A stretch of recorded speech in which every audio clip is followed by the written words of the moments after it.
Magandang gabi sa inyong lahat. Sa mga nagmumotor ngayon, ingat kayo. Lagi niyong tandaan, may nagmamahal sa inyo at may naghihintay sa loob ng inyong tahanan. Gawin niyong inspirasyon yung daan.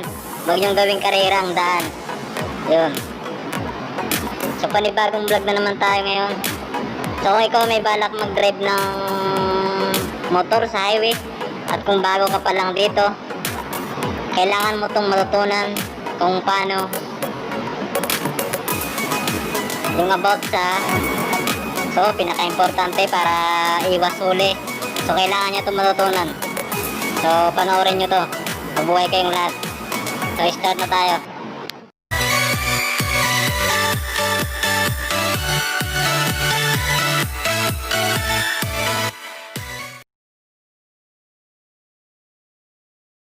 O hinto. Ang mga sasakyan ay kailangang huminto muna bago pumasok sa daanan o sa kalye. Give way o magbigay daan. Ito ay sign sa right of way to traffic on a certain roadways. Ang susunod naman ay ang prohibited signs. Ito yung may mga markang kulay pula ay called prohibited signs. Una ay ang one way o isahang direksyon ng trapiko o single direction. Pangalawa naman ay ang no entry o bawal pumasok.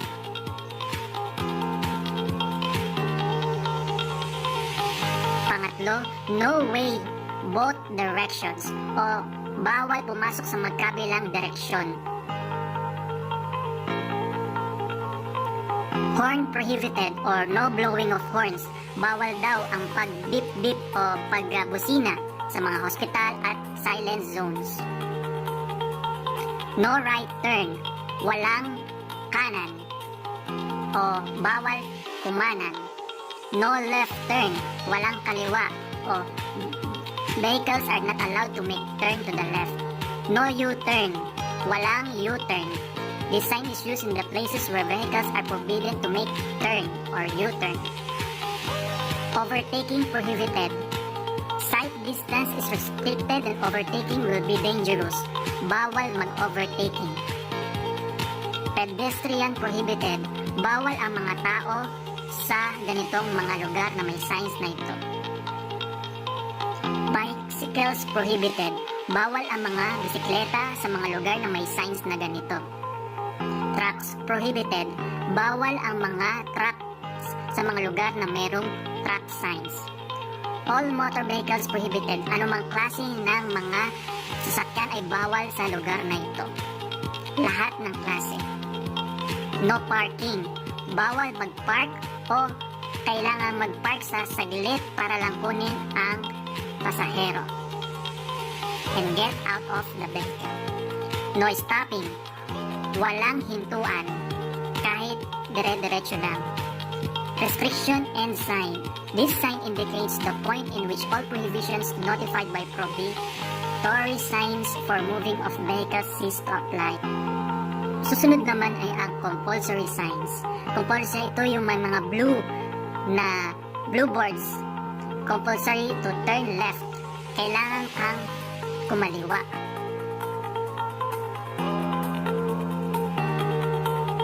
Compulsory to turn right.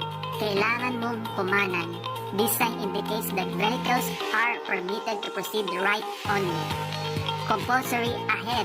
Kailangan lang ay dire-diretso. This sign indicates that the vehicle is only permitted to proceed ahead. Compulsory keep left. Always keep left o laging kaliwa lang. Obliged to keep left only. Compulsory ahead or turn right. Pwedeng diretso, pwedeng kanan. Compulsory ahead or turn left. Pwedeng diretso at pwedeng kaliwa lang. Kanan hindi. Sound horn compulsory. Kailangang magbusina sa mga lugar na merong signs na ito. Buses only o bus lang allowed sa mga lugar na ito.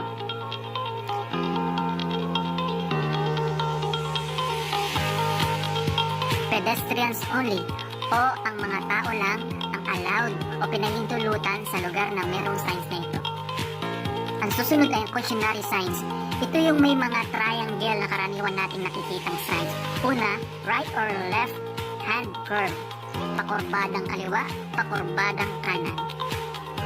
The signs forewarns the driver to reduce the speed and proceed cautiously along the road.